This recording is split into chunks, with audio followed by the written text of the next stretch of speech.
안녕하세요. 저는 이제 결혼 생활을 이어간 지 10개월이 넘은 30대 후반이 된 여자입니다. 아직 짧은 결혼 생활 기간을 보냈지만 결혼 전 남편과 꽤 오랜 시간 연애를 했었는데요. 오늘 제가 들려드릴 이야기는 남편과 제가 결혼하기 전에 겪었던 아주 무서운 이야기입니다. 사연을 들어주시는 청취자 여러분들께선 혹시 세상에서 어떤 것들이 가장 무서우신가요? 귀신? 맹독을 가진 파충류? 아니면 육식동물? 저는 사람입니다. 세상에서 사람만큼 사람에게 해를 끼치는 것도 없고 나쁜 생각을 하거나 나쁜 계획을 짜는 것들도 별로 없지 않겠습니까? 둥글게 둥글게 지구촌은 한 가족이라며 어릴 때 배웠던 동요들이 무색할 만큼 다 큰 성인이 된 사람들은 왜 이리 독한 마음을 품고 사는 건지 모르겠습니다. 어린 시절을 떠올리면 우리 모두 순수하고 착했던 사람들이었을 텐데요. 아무튼 제가 들려드릴 이야기는 다소 충격적일 수 있으니 마음을 굳게 가져주시기 바랍니다. 저와 남편은 남편이 대학을 다닐 때 소개팅 자리에서 인연이 닿아 10년을 넘는 시간 동안 연애를 하고 결혼에 골인을 하게 되었습니다. 남편과 제가 다른 문제가 있어서 결혼을 늦게 한 건 아니고 서로 자리를 잡고 결혼을 하려고 하니 사건들이 빵빵 터지는 바람에 늦춰지고 늦춰지다 10달 전에 하게 되었네요. 남편에게는 여동생이 둘이나 있었는데 다들 연년생이기도 했고 사이는 좋지도 나쁘지도 않은 대면대면한 관계였다고 했습니다. 그 여동생들이 얼마나 기가 막힌 인간들인지 지금부터 이야기를 시작하겠습니다. 제 남편은 어린 시절부터 아주 부유한 가정에서 자랐다고 했습니다. 우리가 생각하는 일반적인 부유한 가정 말이죠. 집에 그랜드 피아노도 있고 2층 집에 살고 마당도 있어서 반려견과 뛰어놀기 딱 좋은 그런 환경 말입니다. 우리 남편에게는 부족함 없이 모든 걸 채워주신 시부모님이셨는데 남편의 어머니, 그러니까 친모가 일찍 세상을 떠나게 되었다고 했습니다. 우리 남편이 아직 어릴 때 암이라는 몹쓸 병에 걸리는 바람에 투병 생활을 꽤 힘들게 하시다가 돌아가셨는데요. 시부는 일을 하느라 바빠서 친모를 잘 챙기지 못했다고 하더라고요. 소 잃고 외양간을 고친다고 친모가 죽고 나서야 시부는 뼈저린 후회와 반성을 하게 되었고 2번의 실수는 하지 않겠다고 다짐을 했다고 합니다. 아들만큼은 제대로 챙기겠다며 각오를 다지고 아들에게 엄마의 손길이 필요하다는 것을 깨닫고는 정말 우리 남편을 위해서 재혼을 하셨다고 합니다. 연년생 여자아이들 둘을 홀로 열심히 키우고 계셨던 시모는 시부의 눈에는 정말 성품도 바르고 인내심도 많고 생각이 깊은 그런 사람이었다고 했습니다. 시부는 돈이 넘치게 있었으니 시모가 데려온 2 딸들이나 남편이나 차별하지 않고 모든 걸 고르게 베풀면서 키웠다고 하셨습니다. 장난감을 사도 셋이 똑같이, 문제집을 사도 셋이 똑같이, 학원을 다녀도 셋이 똑같이, 전자기기나 옷을 살 때도 똑같이 하셨다고 했습니다. 다르게 했다가는 친자식과 양자식을 차별한다고 예민한 아이들끼리 싸움이 날지도 모른다고 생각하셨다고 했어요. 그런 시부의 노력이 통한 건지 재혼한 여자, 그러니까 시모도 정말 우리 남편을 친자식처럼 생각하고 키우셨다고 했습니다. 혼내는 것을 눈치 보지 않고 정말 자식이 바르게 자랄 수 있도록 하나하나 세심하게 살피면서 말입니다. 극악무도하다는 사춘기를 옆에서 꿋꿋하게 견뎌내셨고 다른 건 몰라도 어른들을 공경하고 예의범절을 지키는 사람으로 키우기 위해 노력하셨다고 했습니다. 우리 남편이 사춘기를 심하게 겪은 편이었다고 하는데 어린 마음에 반항심으로 뻗대기도 하고 집안의 물건을 박살내면서 정신 나간 놈처럼 굴기도 했었대요. 그럴 때마다 시모는 남편에게 그래서 마음의 응어리가 풀린다면 얼마든지 하라고, 하지만 우리가 진짜 가족인 것은 잊지 말라면서 사랑으로 감싸주셨다고 합니다. 우리 남편이 이런 집구석에서 하루도 더 살고 싶지 않다면서 가출을 했는데 시모가 울면서 맨발로 우리 남편을 뒤쫓아오셨다고 해요. 등짝을 마구마구 때리면서 이놈 자식아 엄마를 두고 어디 가냐고 눈물을 뚝뚝 흘리는데 우리 남편이 고개를 숙여 내려보니 발이 엉망이셨대요. 유리 조각에 찍힌 건지 돌부리에 찧은 건지 새끼 발가락이 찢어져서 피가 뚝뚝 흐르는데도 아픈 줄도 모르고 남편에게 집으로 가자고 하셨대요. 그때 우리 남편이 처음으로 엄마의 사랑이라는 게 이런 건가 싶은 생각이 들면서 마음을 열고 새 가족을 받아들였다고 했습니다. 늘 자기 눈치를 보면서 혼내도 조심스럽게 대하던 새엄마였는데 등짝을 가차없이 때리는 걸 보고 안심이 되었다고 하니 남편이 정신 나간 놈인 건 맞죠 뭐. 그 뒤로 남편은 시모를 극진하게 챙기면서 둘도 없는 단짝 같은 사이가 되었고 고민도 나누고 행복도 나누는 사이가 되었다고 했습니다. 남편에게는 시모가 데려온 연년생 딸이 둘이 있다고 하지 않았겠습니까? 오늘 이야기의 주인공이자 대단한 우리 신우들 말입니다. 신우들은 갑자기 생긴 아버지도 혼란스러웠지만 오빠가 엄마랑 잘 지내는 걸 보고 질투를 엄청나게 했었다고 합니다. 아무래도 남편이 먼저 고등학생이 되었으니까 시모가 남편을 더 챙기고 그랬나 봅니다. 학원을 더 많이 다니고 그랬으니까요. 그럴 때마다 신우들은 누가 친자식인지 모르겠다면서 은근히 시모한테 불만을 말하기도 하고 남편에게 눈치를 주기도 했었대요. 남편이 여동생들이랑도 잘 지내보려고 먼저 다가가서 맛있는 걸 먹으러 가자고 하기도 하고 선물을 사주기도 해도 냉랭하게 굴었대요. 이런 거 필요 없는데? 누가 요즘 이런 걸 쓴다고? 센스 없다!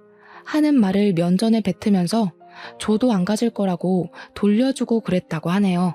그렇게 대면대면한 사이로 청소년기를 보내게 되었는데 남편이 원래 공부를 잘하는 편이 아니었다고 하더라고요. 여동생 2명은 서로 공부를 도와주며 학업에 열정적인 학생이었고요. 성적도 상당히 우수한 편에 속했다고 하더라고요. 그걸 본 남편이 괜한 경쟁 심리가 붙어서 오기를 부리면서 공부를 시작했고 과외도 받고 학원도 다니면서 성적을 쑥쑥 올리기 시작했습니다. 제일 먼저 수능을 보게 된 남편이 수능에서 대박이 났고 서울에 있는 명문대 의대에 떡하니 합격을 하게 된 것입니다. 여동생들도 질 수 없다면서 엄청 예민하게 공부를 하기 시작했는데 막상 고등학교 3학년이 되어서는 둘 다 실수를 하게 되고 성적이 눈에 띄게 오르진 못했대요. 남편처럼 수능이 대박이 난 것도 아니라서 의대를 갈 성적까지는 미치지 못했고 첫째 신우는 약대를 가게 되었고 둘째 신우는 수의대에 진학을 하게 되었습니다. 그러니 시부도 시모도 의대에 진학을 하게 된 우리 남편에게 칭찬을 아끼지 않았고 신우들은 그게 못 견디게 싫었다고 하더라고요. 일부러 남편 들으라고 비수가 될 만한 말들을 대놓고 하기 시작하면서 남편을 못살게 굴었답니다. 오빠는 의대를 가도 여자친구 사귀기는 조금 어렵겠다. 의사면 뭐해? 몸이 왜소하고 멋진 구석이 하나도 없는데. 맞아. 오빠 코 성형수술 같은 거 할 생각은 없어? 남자는 자고로 코가 잘생겨야 돼. 실패해서 돼지코 되면 웃기긴 하겠다. 남편은 치사하게 외모로 공격을 하는 여동생들의 코를 완전히 눌러주고 싶은 생각이 들어서 의대를 다니며 그 바쁜 와중에도 운동을 시작하게 되었습니다.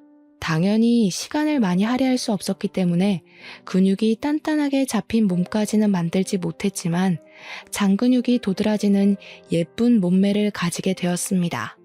그러니 옷을 입어서 은근히 태가 살아나도 또 의대를 다니고 있으니 짱짱한 인재 아니겠습니까? 주위에서 소개팅을 시켜주겠다는 제안이 엄청 들어왔대요. 남편은 그 뒤로 간간히 소개팅도 하고 여자친구도 사귀면서 행복한 대학 생활을 하고 있었는데 그게 신우들의 심기를 또 거스른 거지요. 배알이 꼬인 신우들이 요즘 누가 그런 소심한 근육을 가진 사람을 좋아하냐면서 운동선수들이랑 비교를 해가며 남편에게 빈정거렸대요. 여동생들이 대놓고 시비를 걸고 못살게 구니 시모는 남편에게 더 미안한 마음이 들었고 티가 나게 남편을 챙겨주며 잘해주게 된 거죠. 신우들은 엄마는 자기 마음을 모른다면서 반항하기 시작하고 집안은 악순환이 돌고 돌았다고 했습니다. 그러던 어느 날 군대도 다녀오고 의대 졸업을 앞두게 된 남편과 제가 소개팅을 하게 되었습니다. 저는 평범한 가정에서 자란 편이라고 말을 하고 다니지만 형사인 아버지를 따라서 경찰이 되는 게 꿈이었던 여자였습니다. 피나는 노력 끝에 경찰대학에 진학을 하게 되었고 저도 어디 가서 빠지는 환경은 아니었기 때문에 건너 소개로 남편을 만나게 되었던 것입니다. 소개팅 자리에서 만난 남편은 무척이나 자상한 편이었고 무엇보다 여자의 기분을 빠르게 알아채는 사람이었습니다. 한눈에 반할 정도로 잘생긴 얼굴은 아니었지만 어디 데리고 다니기 쪽팔린 얼굴은 아니었고 평범한 외형을 가지고 있었습니다. 제가 외모를 그렇게 따지는 편은 아니었거든요. 제 취미가 영화 감상이었는데 남편도 틈이 나면 영화를 꼭 보러 다니더라고요. 서로 관심사나 취미 같은 게 잘 맞는 편이라 연애를 시작하게 되었는데 그때가 남편이 의사고시를 봐야 하는 시기와 딱 맞물렸습니다. 의사고시 합격을 해야 면허가 나왔기 때문에 남편은 공부에 집중을 했어요. 흉부외과에 가고 싶다는 목표가 뚜렷한 사람이었거든요. 자신의 손으로 많은 사람들을 살리는 의사가 되고 싶다는 꿈이 있었기에 저는 공부하는 남편을 방해하지 않으며 응원을 하고 지지하고 있었습니다. 그때 저는 경찰대를 졸업하고 전술 지휘 과정을 이수하고 보직 근무를 막 시작할 시기였습니다. 그래서 저도 새로운 환경에 적응을 해야 하는 시점이라 무척이나 바쁘게 하루를 보내고 있었는데 남편 집이 마당이 딸린 집이었다고 하지 않았겠습니까? 남편에게는 청소년기 시절부터 키웠던 아주 오래된 반려견이 한 마리 있었는데 자식들이 전부 바쁘니까 시모가 맡아서 키우고 있었던 반려견이었습니다. 정말 똑똑하고 사람을 좋아하고 말도 잘 듣는 반려견이라서 저도 몇 번 본 적이 있었는데 정이 가는 그런 놈이었습니다. 남편이 10년을 키운 반려견이라 그런지 몸에 좋다는 사료부터 시작해서 미용도 꼼꼼하게 해주며 키우고 있었습니다. 나이가 있는 것 치고는 잘 뛰어놀고 건강도 괜찮아서 오래오래 함께 살 것이라고 생각했던 반려견이었습니다. 둘째 신우가 수의대에 진학을 하게 되면서 반려견의 건강도 잘 챙기게 되니 사실 걱정할 게 전혀 없는 상태이기도 했습니다. 남편이 의사고시를 볼 시점에 이미 둘째 신우는 수의사로 동물병원에 취직을 해서 일을 하면서 돈을 벌고 있었습니다. 남편은 반려견의 건강검진을 받기 위해서 둘째 신우가 일을 하는 동물병원으로 가게 되었는데 이것저것 둘째 신우가 검사를 하더니 심각한 표정을 짓더랍니다. 반려견에서 심장 사상충이 발견이 되었다면서 이미 꽤 진행이 된 상태였다고 오래 살기는 힘들 것 같다면서 마음의 준비를 했다는 겁니다. 그러기엔 아픈 기색이 전혀 없었던 터라 남편은 무척이나 멘탈이 흔들리게 되었고 둘째 신우에게 어떻게 치료를 하면 되냐고 물어보았대요. 일단 심장 사상충 약을 쓰긴 써야 하는데 이미 진행이 많이 되어서 어찌 될지는 모르겠다고 매일 약을 먹이라고 치료제를 처방해줬다고 합니다. 그런데 정말 아픈 게 맞았는지 약을 쓰는데도 점점 기력을 잃어가던 반려견이 글쎄 동물병원에 입원을 하게 되었습니다. 저랑 남편이 번갈아 가며 병원에 찾아도 가고 좋다는 수액도 일부러 맞추고 그랬는데도 증상이 심해지고 제대로 숨도 쉬지 못하더라고요. 서서히 눈을 감더니 결국 남편 의사고시 전전날에 반려견이 무지개 다리를 건너게 되었습니다. 시험에 집중을 하지 못한 남편은 결국 시험을 망치게 되었고 의사고시를 재수하게 되어버렸습니다. 늘 성적이 괜찮고 실습도 잘해서 탁과에서도 탐을 내던 인재였는데 의사고시를 재수하게 되니 주변 사람들이 이상하게 생각했습니다. 남편은 반려견이 무지개 다리를 건넜다는 충격과 더불어 시험까지 떨어지게 되면서 완전히 폐인처럼 지내기 시작했고 자괴감에 빠지게 되었습니다. 저는 그런 남편이 다시 한번 일어설 수 있도록 꾸준히 멘탈 케어를 해줬고 용기를 줬습니다. 남편은 다시 공부를 시작하게 되었죠.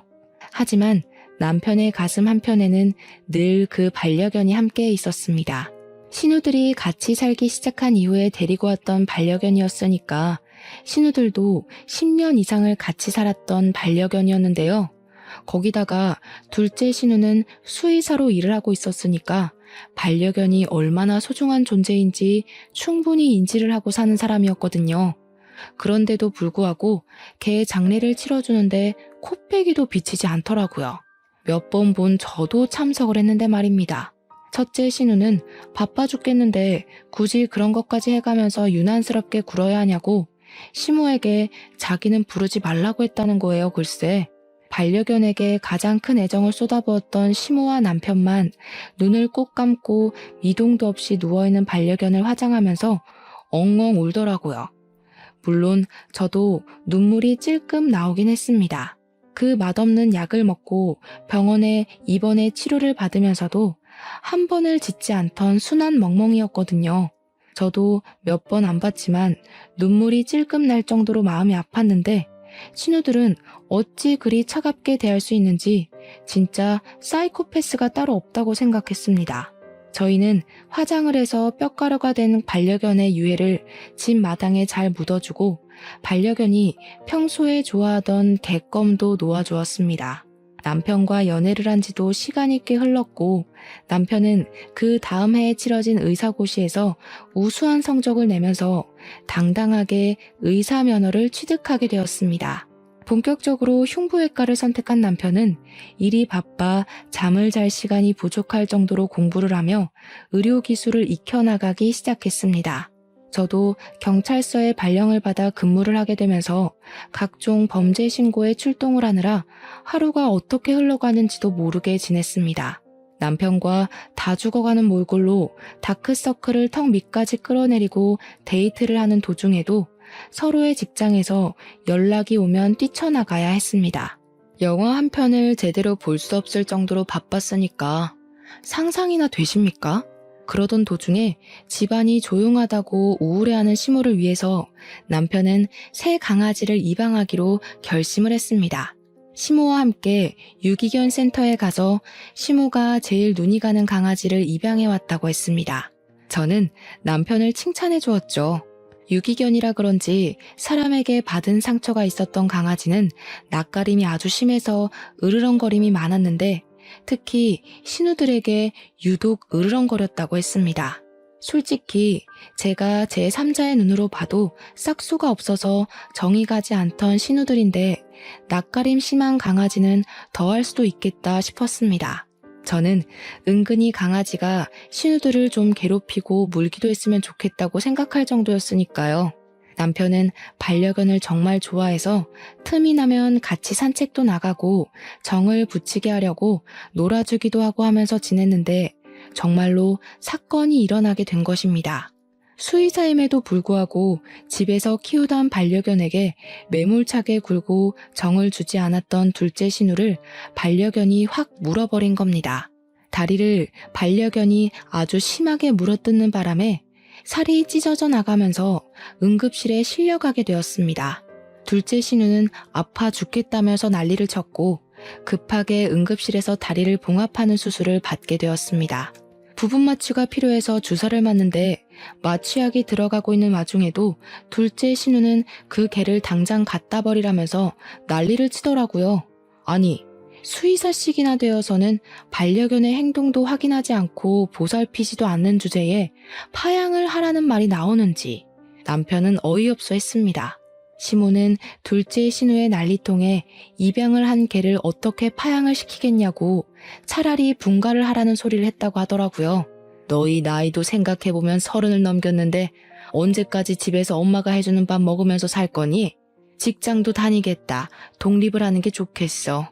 너희가 일하느라 바쁘다고 엄마한테 신경도 안 쓸 때 유일하게 엄마를 반겨주는 반려견이야. 그러니 신우들이 전부 반발을 하면서 지금 개 한 마리 때문에 딸들을 버리는 거냐고 엄마는 오빠만 좋아한다면서 의견을 굽히지 않았대요. 시모는 남편은 어차피 결혼을 시키면 그만이라고 오래 연애를 한 여자친구도 있는데 금방 독립해서 나가지 않겠냐고 했대요. 신우들은 만나는 남자도 없는데 언제까지 본가에 틀어박힐 거냐고 독립해서 살아봐야 부모의 소중함도 알게 되는 것 아니겠냐고요. 시부는 시모의 말이라면 껌뻑 죽는 분이셨기 때문에 시모의 강경한 태도에 숟가락을 얹으셨고요. 결국 신우들은 타이로 독립을 하게 되었고 신우들은 끝까지 시모에게 너무하다는 말을 하면서 푸른 빌라를 얻었다고 하더라고요. 집을 나가고 하니까 그제야 시모의 마음도 조금 불편하고 미안했는지 가끔 반려견 진료를 보러 둘째 신우네 동물병원을 찾아갔다고 하더라고요. 그런데 둘째 신우가 자기 다리에 흉지게 만든 원흉이 찾아왔다면서 그렇게 성의 없이 진료를 받다고 하더군요. 그래도 시모는 딸이 봐주는 게 안심이 되니까 꾸준히 둘째 신우의 동물병원에 찾아가서 검진을 받았습니다. 그러던 어느 날 둘째 신우가 입양한 유기견에게서도 심장 사상충이 발견되었다면서 첫 반려견에게 주었던 약을 그대로 처방을 해줬대요. 시모는 너무나도 불안했다는 겁니다.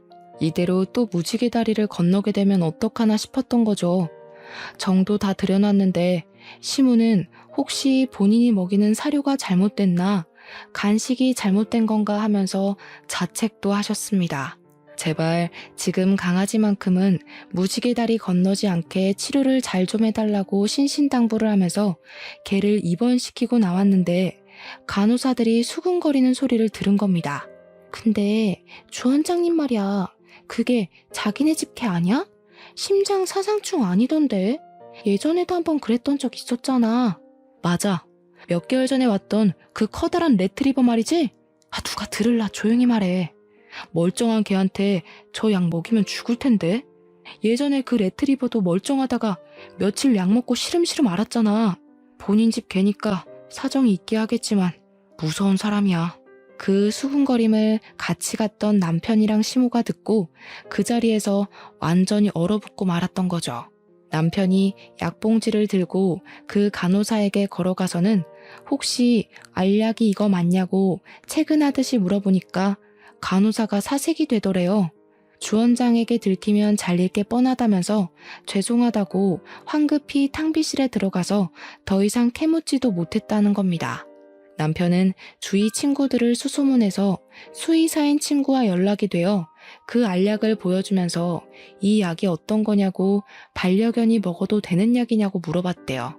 그러니까 그 친구가 하는 말이 이 약을 어디서 구한 거냐고, 멀쩡하든 아프든 이 약을 먹으면 죽는 약이라고, 개들한테는 안락사 할 때 쓰는 약이나 다름없다고 했다는 겁니다.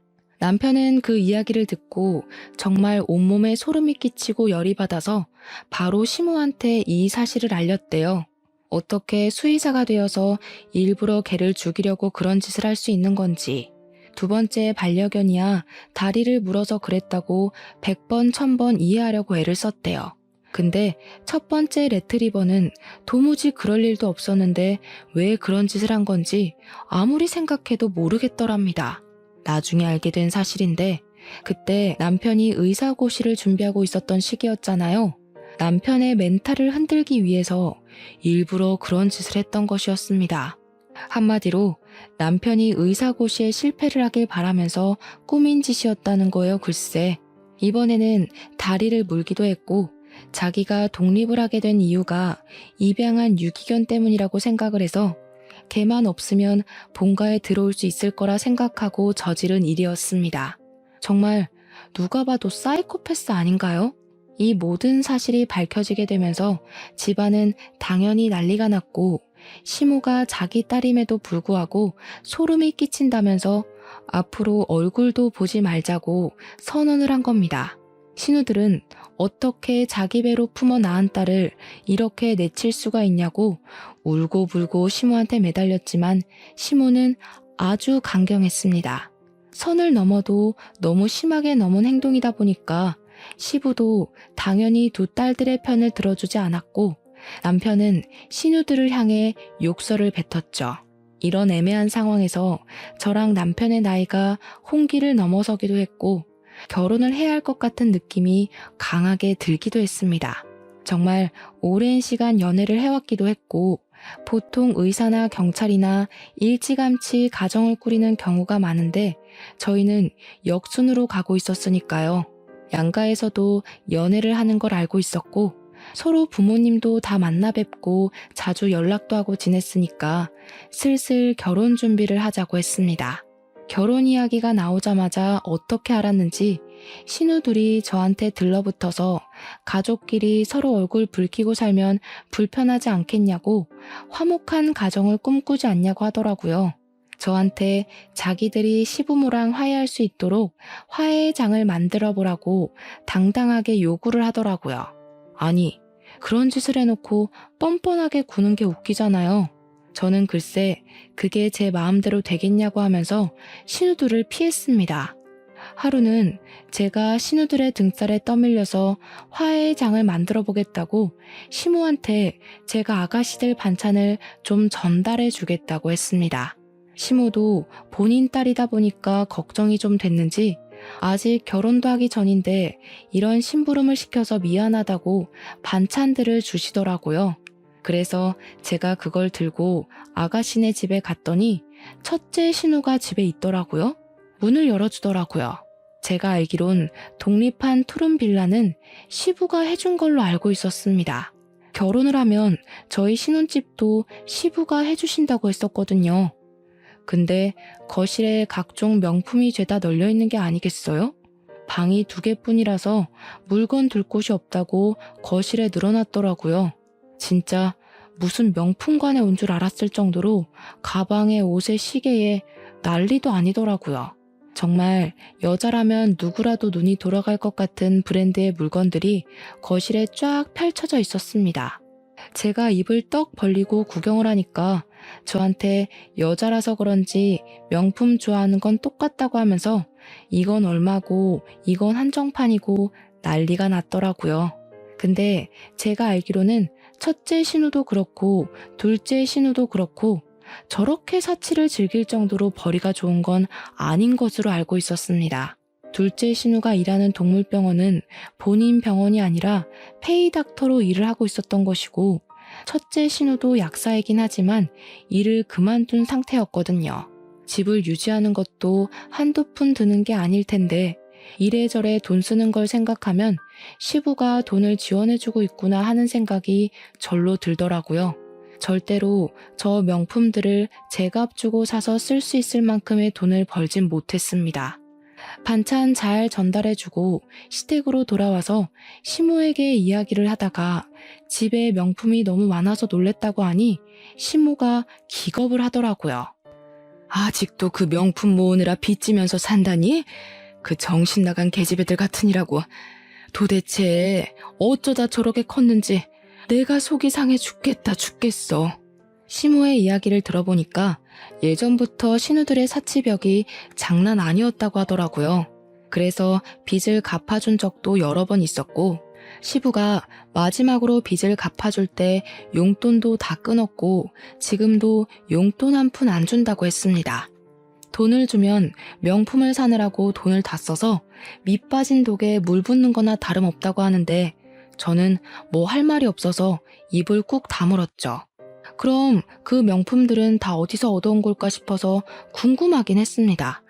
아무튼 저랑 남편의 결혼 준비는 착착 이루어지게 되었고 상견례를 하게 됐는데 시부모의 요청으로 일부러 신우들은 부르지 않고 진행을 했습니다. 하지만 신우들이 그걸 또 어찌 알았는지 저를 불러다가 어떻게 자기들을 빼고 상견례를 할 수 있냐며 핀잔을 주더라고요. 본론은 그게 아니었는지 한참을 구시렁하다가 자기들은 예단으로 뭐 해줄 거냐고 이번에 새로 나온 신상백을 사달라고 하더라고요. 어떤 모델인가 하고 보니까 무려 800만 원짜리 가방을 2개나 해달라는 게 아니겠습니까? 제가 정신 나갔겠습니까? 신우들, 공무원 월급이라는 게 뻔하지 않나요? 제가 무슨 돈이 있어서 이런 비싼 가방을 2개나 사서 선물을 해드려요. 우리 오빠 의사잖아, 의사. 의사 남편 데려가면서 그 정도는 당연히 해야 하는 거 아니야? 우리가 뭐 집을 사오래, 차를 사달래? 그 정도도 못해? 신혼집도 우리 아빠가 얻어준다고 하던데 당연히 성의는 보여야지. 그 집도 시아버지께서 해주시는 거지 신우들이 해주는 건 아니잖아요. 제 월급으론 턱도 없어요. 못 해드려요. 그러니까 저한테 경우가 없네, 우리 집을 무시하는 처사네, 결혼 반대하겠다고 호들갑을 떨더라고요.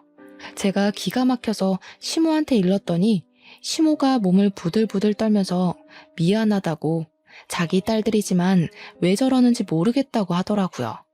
저한테 신세한탄을 하는데 원래 비뚤어진 아이들은 아니었다고 하시더라고요.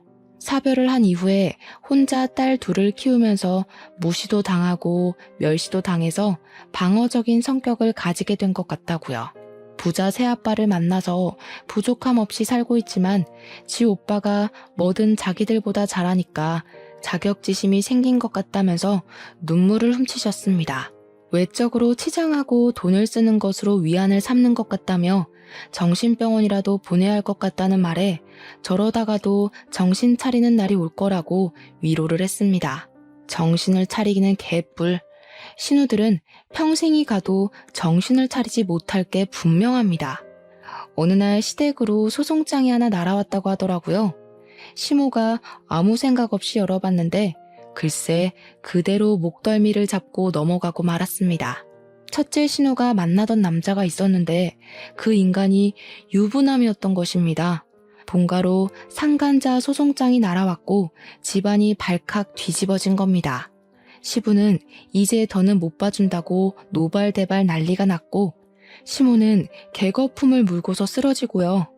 저랑 남편은 집안이 바람잘 날 없는 와중에 결혼 날짜가 다가오고 있어서 긴장을 멈출 수가 없었습니다. 거기서 끝이라도 났으면 모르겠는데 이 정신 나간 첫째 신우가 죽어도 그 남자랑 못 헤어지겠다면서 둘이 야반도주를 한 게 아니겠습니까? 도대체 이게 무슨 일인지. 제 직업이 경찰이다 보니까 시부모님은 저한테 신우의 행방을 찾아달라고 하는데 원래 성인은 실종 신고가 잘 안 되거든요. 특히 신우처럼 자의로 집을 나간 사람을 찾아봐야 뭐 어쩌겠습니까? 시간이 흐르고 흘러서 저와 남편의 결혼식을 일주일 앞둔 날, 그날이 첫째 신우가 가출을 한 지 4개월이 되던 날이었습니다. 첫째 신우가 돈이 다 떨어진 건지 시모한테 공중전화로 연락을 하게 된 것입니다. 돈이 필요하니까 잠깐만 만나달라고 애걸복걸했대요. 시모는 4개월 만에 처음으로 딸에게 연락이 왔으니 얼마나 보고 싶었을까요? 버선발로 신우를 본다고 뛰어나가다가 교통사고를 당하게 되었습니다. 야밤에 주의도 살피지 않고 냅다 첫째 신우를 만난다고 나가다가 음주운전 차량에 치이게 되었고 현장에서 손 쓸 사이도 없이 눈을 감으셨습니다. 시모가 죽은 마당에 결혼식 날짜에 저희가 어떻게 결혼식을 웃으며 올릴 수 있겠습니까? 그래서 결혼식을 취소하고 미루기로 했습니다. 이미 우리 부부가 같이 살 집이며 혼수는 다 준비가 되어 있었기에 혼인신고만 하고 살자고 이야기를 했는데 남편이 그러더라고요. 일단 지금 상황에 혼인신고를 하는 게 답이 아닌 것 같으니 조금 미룰 수 있겠냐고요. 저희가 결혼식을 올리고 1년을 같이 살아본 이후에 혼인신고를 하기로 약속을 하기도 했고 손해볼 건 아닌 것 같아서 알겠다고 했습니다. 결국 시모의 허망한 죽음을 계기로 첫째 신우는 집으로 돌아오게 되었고 언니가 돌아왔다는 소식에 둘째 신우도 독립한 집을 처분하고 본가로 들어왔습니다. 본가에서는 시부와 신우 둘, 저와 남편은 아파트로 분가를 하게 되었습니다. 첫째 신우를 오랜만에 보게 되었는데 저에게 눈을 뾰족하게 뜨고서는 어떻게 엄마가 죽었는데 둘이 혼인신고를 하고 살 수 있냐고 하더라고요. 뭔 상관인가 싶긴 했지만 1년 뒤에 혼인신고하기로 했다. 시모 죽음은 우리도 안타깝게 생각하고 있다고 명복을 빌고 있다고 했습니다. 그렇게 조용해지나 싶었는데 엎친 데 덮친 격으로 시부가 건강검진을 갔다가 암을 발견하게 되었다는 연락을 받게 되었습니다. 혹인 줄 알았는데 모양이 이상해서 조직검사를 해보니 암이라는 결과가 나왔다는 것입니다. 물론 위치가 나쁘지 않아서 항암 치료를 하면 호전될 가능성이 농후하지만 전이가 되기 시작하면 답이 없다고 하더라고요. 전이라는 게 멈추라고 해서 멈추는 것도 아니고 무엇보다 의사인 남편이 잘 알고 있는 분야이기도 하니까요. 남편은 시모도 잃고 얼마 지나지 않아 시부까지 암 판정을 받으니 우울증까지 찾아오게 되어서 힘들어 죽으려고 했습니다. 당연히 우리 남편은 일이 손에 잡히지 않아 실수를 하는 일이 잦아졌고 동료들에게서도 평판이 점점 떨어지기 시작했습니다. 남편은 저에게 일을 쉬고 싶다고 말을 했고 저는 그런 남편의 정신 건강이 회복되는 것이 우선이 되어야 한다고 생각해서 쉬라고 이야기를 했습니다. 시부가 어떻게 될지 모르는 마당에 일을 하는 것보단 시부를 잘 보살피는 것이 자식된 도리로서 해야 할 일이라고 생각을 했습니다.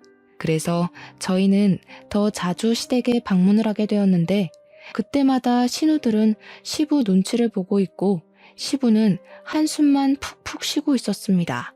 신우들 때문에 스트레스 받아서 병세가 더 깊어지는 것 같다고 하는데 무슨 일인지는 말을 하지 않으시더라고요. 저랑 남편은 대충 또 사고를 쳤나 보다 하고 말았는데요. 제가 출근을 하고 범인의 행적을 쫓던 어느 날 급하게 연락을 받게 되었습니다. 남편이 갑자기 본가에서 쓰러졌다는 연락이었습니다. 저는 놀래서 형사님들에게 양해를 구하고 병원으로 달려가게 되었습니다. 신우들이 저를 보자마자 호들갑을 떨면서 제 남편이 약을 먹었다고 하는 게 아니겠습니까? 약을 먹다니. 그게 무슨 소리인지 몰라서 손이 벌벌 떨렸습니다. 오빠가 계속 괴롭다 우울하다 하더니 갑자기 방에 들어가서 약을 먹어버렸어요. 위세척도 하자고 해서 다 하고 처치가 끝났다고 하는데 오빠가 눈을 못 뜨고 있어요. 어떡해 언니. 의사 선생님을 만났는데 선생님도 이상하게 약 기운이 다 빠져나간 것 같은데도 의식이 돌아오지 않는다고 간혹가다 이런 환자도 있긴 하니까 지켜보라고 하더라고요. 이대로 눈을 못 뜨고 혼수 상태가 되는 사람들도 있다고 하는데 식은땀이 다 나더라고요. 저는 그때부터 계속 남편 간호를 시작했는데 제가 하는 일이라는 게 하루 종일 병실을 지킬 수 있는 여유가 나지 않는 일이잖아요. 간병인을 두려는데 신우들이 자기들이 지은 죄가 많으니 남편 병간호를 하고 싶다고 하더라고요. 철이라도 든 건지 물론 그 생각은 아주 잠깐이었고요. 시부한테 들었는데 남편이 약을 먹은 날 첫째 신우랑 다투는 소리를 들었다고 하시더라고요. 첫째 신우가 시모 보험금을 홀라당 타먹고서는 그 유부남이랑 노느라 돈을 다 썼다는 거예요. 그걸 남편이 알게 되었고 둘이 한참을 싸웠다고요. 시부가 그래서 요 며칠 계속 한숨만 쉬고 있었고 신우는 눈치를 본 거라고 하더라고요. 그 말을 듣는데 약간 느낌이 쎄했습니다. 우리 남편은 신우의 극진한 간호에도 불구하고 눈을 뜨지 못했고 시부는 저에게 새 삶을 찾으라고 했습니다. 혼인신고도 안 했고 동거만 한 것이니까요. 시부는 항암 치료를 받고 있었지만 점점 쇠약해져 갔고 이제는 둘째 신우까지 일을 그만두고 시부와 남편을 보살폈습니다. 저는 월급의 일부를 신우들에게 송금하며 간병을 부탁했고요. 하루는 일이 조금 애매한 시간에 끝나서 남편의 얼굴을 보러 병실에 들렸습니다. 그런데 간호사들이 모여있는 공간에서 이상한 소리가 들리더라고요. 1102호 환자 조금 이상하지 않아? 약도 잘 안 들어가고 깨어나지 못할 이유가 없는데 피검사는 왜 안 하지? 거기 보호자가 피검사 죽어도 안 한다고 하잖아. 1102호 환자는 바로 우리 남편이었거든요. 저는 살금살금 병실 앞에 섰는데 신우들의 말소리가 들렸습니다. 언니랑 오빠랑 혼인신고 안 한 거 맞지? 등본 떼봤다니까. 아빠도 곧 죽을 것 같은데. 그럼 재산 다 우리 거 되는 거지? 저는 그 말을 듣자마자 너무 놀라서 재빨리 휴대폰을 꺼내고 녹음 앱을 눌렀습니다. 그리고 살짝 열려있는 문틈으로 휴대폰을 들이밀고 녹음을 뜨기 시작했어요. 오빠만 빨리 죽으면 된다니까. 아씨, 나 동물병원에서 이제 마취제도 더 못 가지고 나와. 우리 원장이 알아서 나 잘렸잖아. 새 병원 취직하라니까. 소문나서 취직도 못하게 생겼어. 내가 차려야 될 것 같은데. 돈이 어디 있어서 동물병원을 차려. 언니 약 사면서 약 하나 못 구해? 나도 약 빼돌리다가 잡혀서 면허 취소된 거 몰라? 오빠 빨리 죽이려면 약이 더 필요한데? 그럼 약을 더 구할 방법이 없나? 내가 친구한테 부탁을 해두긴 했어. 우리 집 개가 너무 힘들어해서 안락사 해야 할 것 같은데 약 좀 구해달라고. 준대? 된대? 아니, 안 된다고 하는데 아빠랑 오빠가 투병 중이라서 병원에서 하고 싶다고 졸랐지 뭐. 한 일주일만 기다려보라던데? 안락사 약이면 위험한 거 아니야? 부검하자 그럼 어떡해. 피검사도 거절하고 있는데 부검이 안 한다고 하면 장땡이지. 혼인신고 안 한 게 신의 한 수다. 어쩌다가 그렇게 빚을 지게 된 건지 진짜. 한 방에 갚을 수 있는 기회가 생겨서 다행이지. 아니었으면 우리 새우잡이 배라도 탔어야 했을걸? 신우 둘이 낄낄거리면서 웃는데 저는 손이 벌벌 떨려서 휴대폰을 놓칠 뻔했습니다. 그 길로 바로 아버지에게 달려가서 녹음 파일을 들려드렸고 우리 아버지는 범죄라면서 바로 형사들을 데리고 병원으로 가겠다고 하셨습니다. 저는 정확한 증거가 더 필요하다 생각하여 다음날 병원으로 가 신우들 몰래 간호사에게 피검사를 부탁했습니다. 피검사 결과 사람 몸에서 검출될 수 없는 약물들이 나왔고 아빠는 바로 체포영장을 들고 병원에 찾아왔습니다.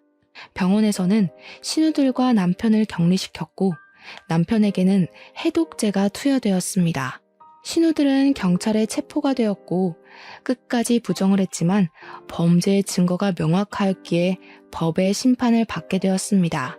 약물에 중독되었던 남편은 꼬박 3주간의 치료 끝에 눈을 뜨게 되었고 시부는 남편이 깨어났다는 소식에 기뻐하시며 항암 치료에 매진하겠다고 하셨습니다.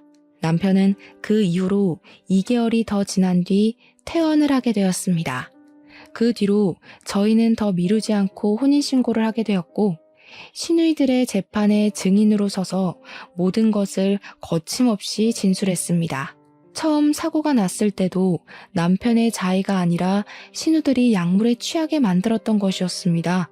신우 둘은 각각 징역 10년, 7년형을 받았습니다. 지금은 완벽하게 회복을 하여 다시 의사로서 일을 시작한 남편과 제가 시부의 항암 치료를 돌보며 살고 있는 중입니다.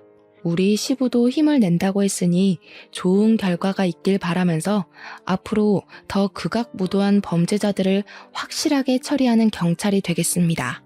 이 사연을 들어주신 청취자 여러분 곁에 저런 범죄자가 활보하지 않도록 노력하겠습니다.